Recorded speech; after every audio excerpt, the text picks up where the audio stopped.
Hey everybody, back with a new episode of Downton Abbey. Last episode, poor Edith got jilted at the altar. I feel so bad for her.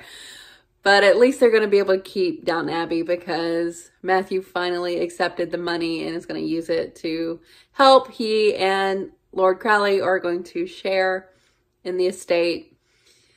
And Mrs. Hughes is cancer-free. So I'm very excited by that. There were some ups, there were some downs.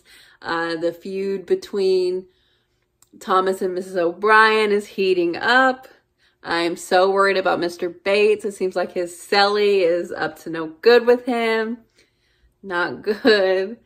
And Daisy and the new, is he a footman? Mrs. O'Brien's nephew. I haven't caught his name yet, but it seems like there might be something there between them. Looking out for that. What else happened?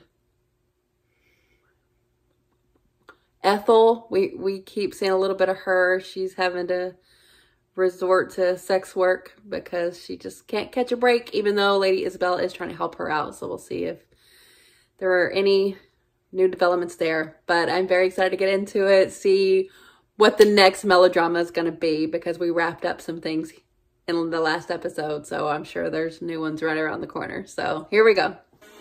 There's nothing for you. Oh, he's trying to...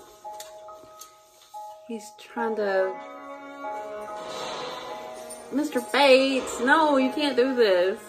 Dang. She's not sending anything either? Come on. Are they keeping his mail?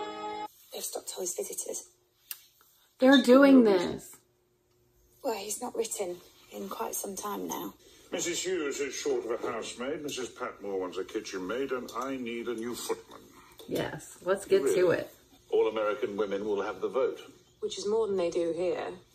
When do y'all get They it? almost do. I don't have the vote. Ask your mother if she needs any help with tonight's dinner. There's nothing so toffee-nosed as a prince of the church, so make sure you put him next to your grandmother. She'll know how to handle him. Way to go from voting to go help with the women's stuff.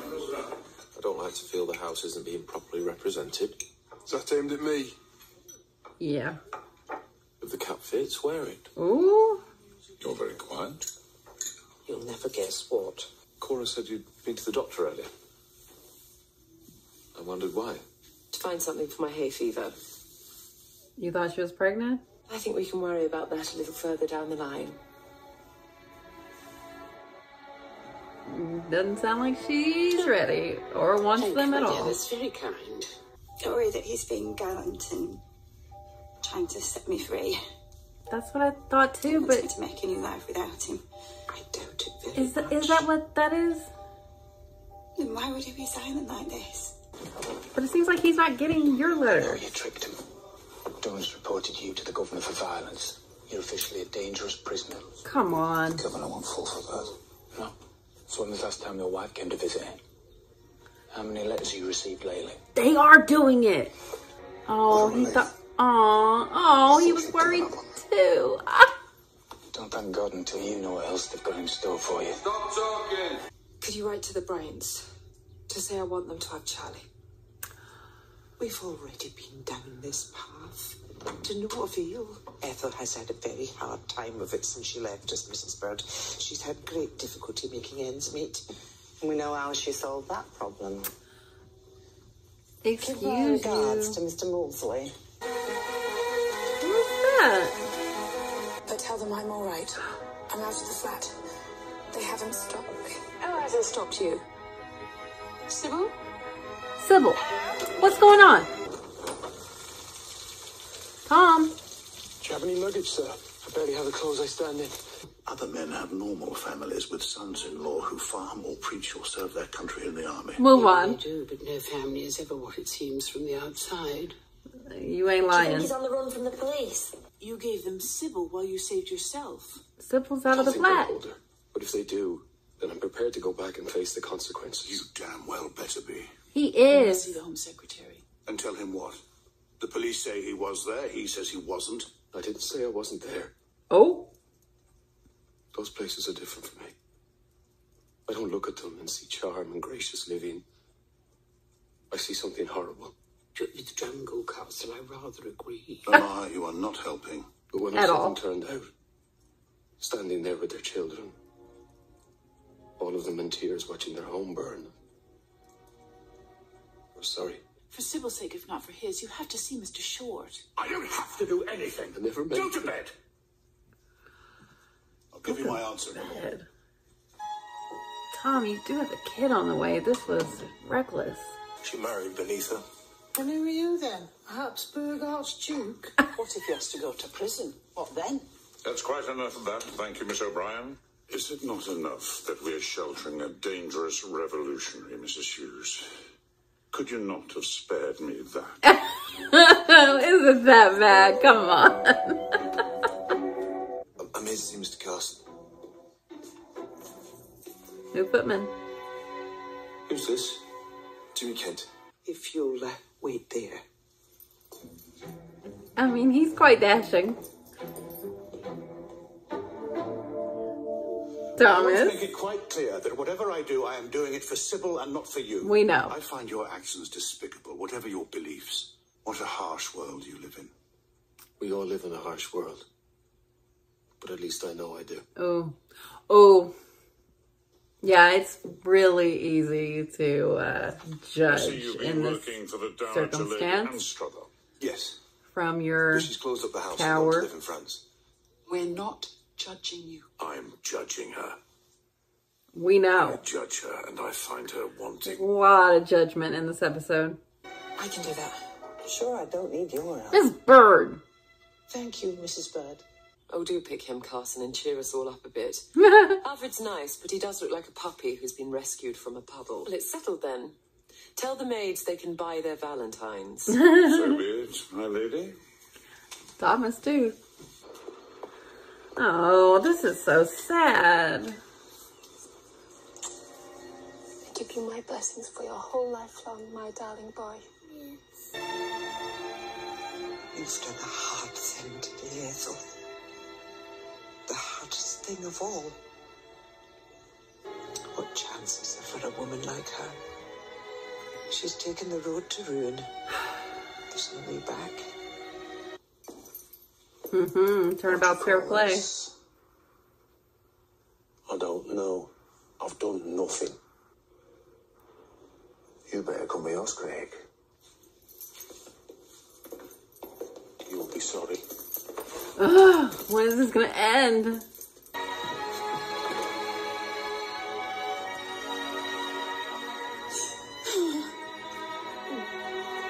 The question is, what now? You mustn't travel anymore. Not before Seems the like baby's she born. was well aware of what was happening. But Tom wants it to be born in Dublin. So can I come to you if there's anything I need to know? Certainly. Why not? Look at his whole demeanor change. Honestly, I hope he's into you. Just, you know, never go back to Ireland. if Thomas That's impossible. can be a better If you do, person you'll if be he's put in happier. prison. It's the best I could manage. Surely they need proof to ban a man from his own country. But he did not tell me that he attended Dublin meetings where the attacks on the Anglo-Irish were planned. Oh, I Sybil was didn't always know? against any personal violence. I swear it. I can't be kept away from Ireland. You'll be arrested the moment you touch dry land. Now then, do what Well, Mr. it puts him back in the what story, you're so All right, Alfred. I'm fine with it. Shouldn't I be carrying the pork and Ginny the veg? You wrote to a newspaper. No lady writes to a newspaper. What about Lady Sarah Wilson? I think Granny's right. Could somebody write that down? It's good to have strong views, but notoriety is never helpful.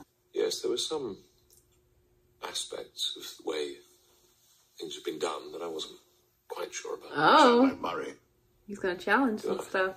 we can talk about it another time if you really want. He just made you co-owner in name. He didn't think you were actually gonna want things. Who's going through beds? Oh, all his letters. Just watch out for Mr. Durham. You're not a favourite with him. Yeah, we know. Oh, Take that over me. I was just making myself some toast. All I know is I can't stay here. Not for long. Tom, You must. And so must I. And you must let the baby be born here. Earl's daughter speaks out for women's rights. Aha, they printed it. In a letter to this newspaper today, Lady Edith Crawley, daughter of the Earl of Grantham, Good for condemns the you. limitations of the women's suffrage bill. Of course I support her. So do you, really, when you've had a chance to think about it. So I should hope... He's very reactionary. What do you think, Carson? I would rather not say, my lord. We know. We know.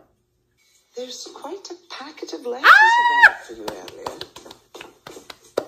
And this is Daisy, my assistant cook. Right, but aren't you a sight for sore eyes, Miss Stewart? That's enough. She got her promotion, yeah? Alfred's a footman, so you'll know enough not to listen to a word. Oh, he says Alfred. shrill. Tell me if you need any help. Oh no. Daisy, you better hurry. We don't have to get on. Oh. We have to work together. Oh, Daisy, come on. How do I do it without putting people's noses out of joint? Oh, my dear. Oh, I doubt there is a way to achieve that. Yeah, you just gotta do it. I mean, you must do what needs to be done, of course. Oh. Oh.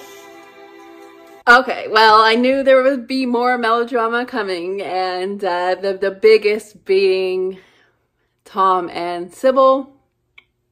The most complicated, for sure, because it's a difficult situation, and Sybil knows who she married, but Tom also knows they have a child on the way, and that changes things. He wasn't for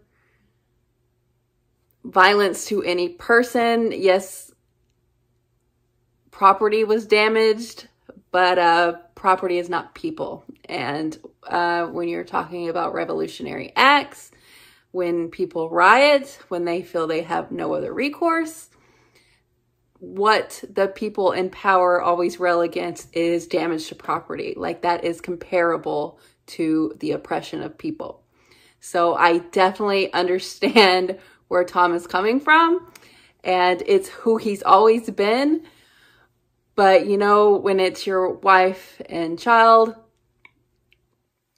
that are going to potentially come to harm, you do have to be a little bit more mindful about your actions. And I don't know what Tom's going to do. They need to stay if he doesn't want to be arrested. But he feels like, I mean, he's always been so loyal to his home.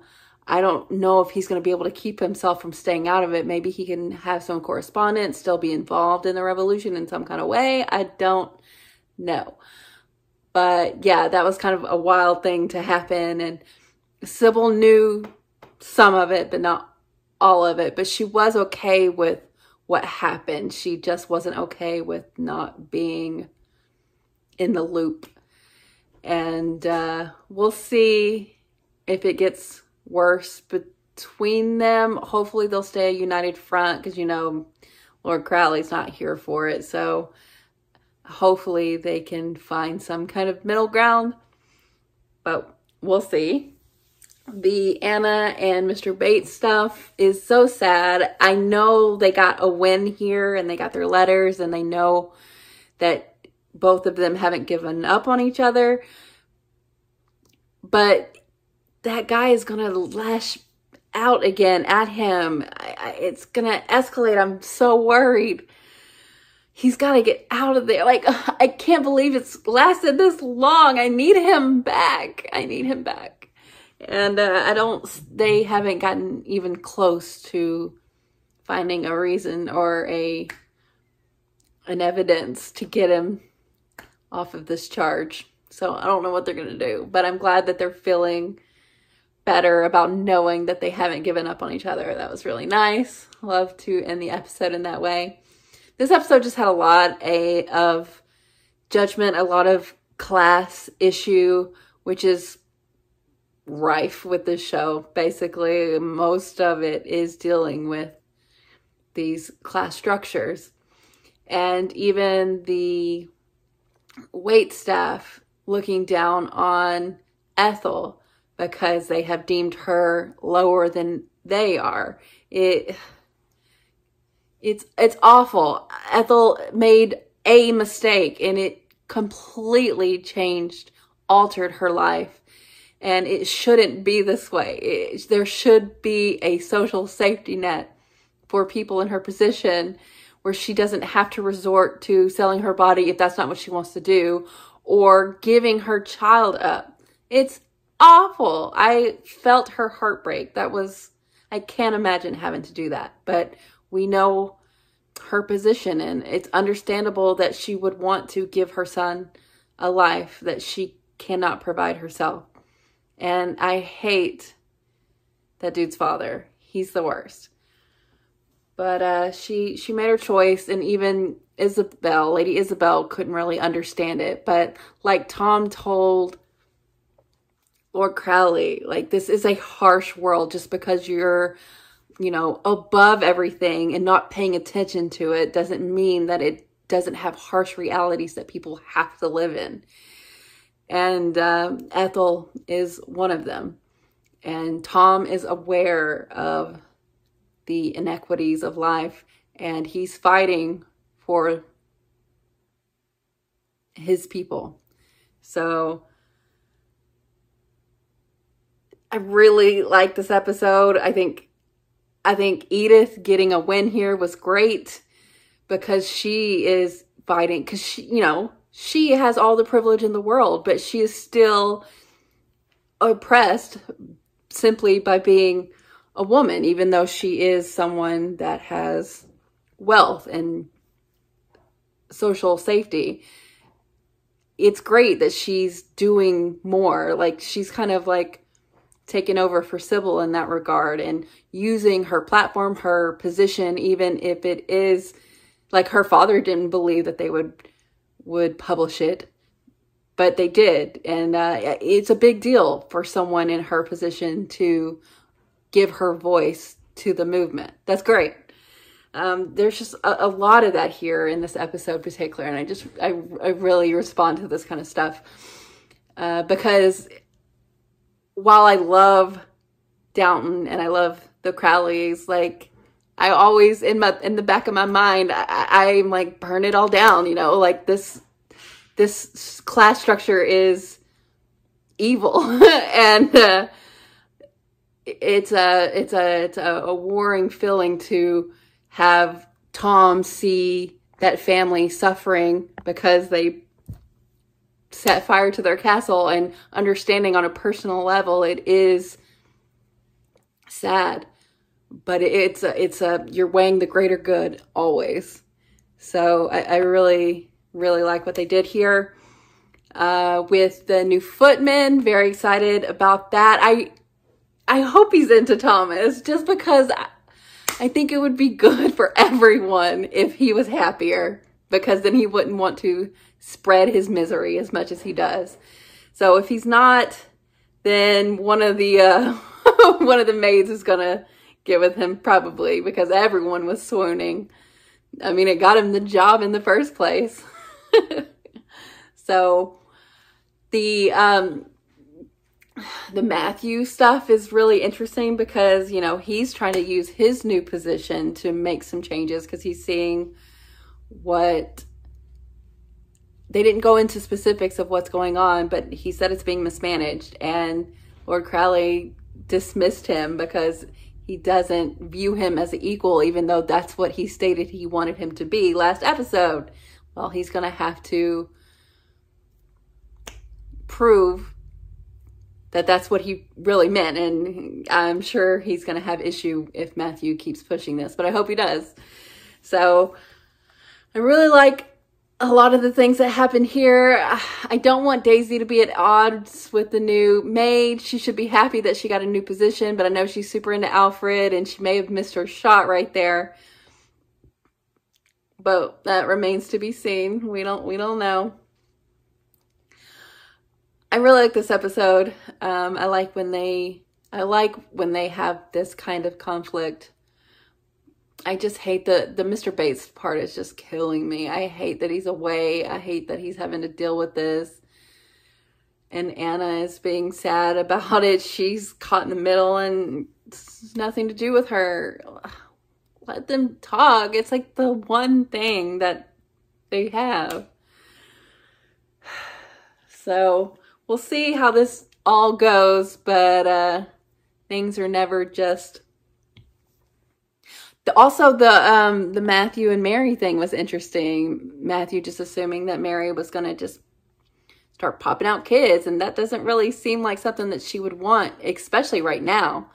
So we'll see if he wants to keep pushing that or not. It's just this episode had a lot of just expecting people to know their place and stay in their lane, and we've established a lot this season that things are changing, things are evolving, and that means people stepping out of their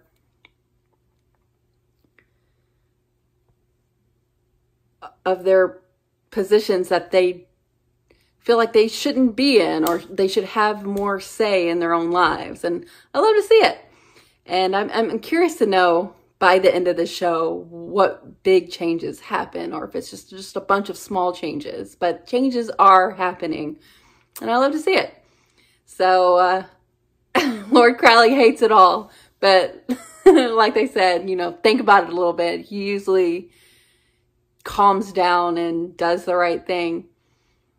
So I'll be interested to see if his relationship with Tom gets worse or better, what Tom's going to end up doing.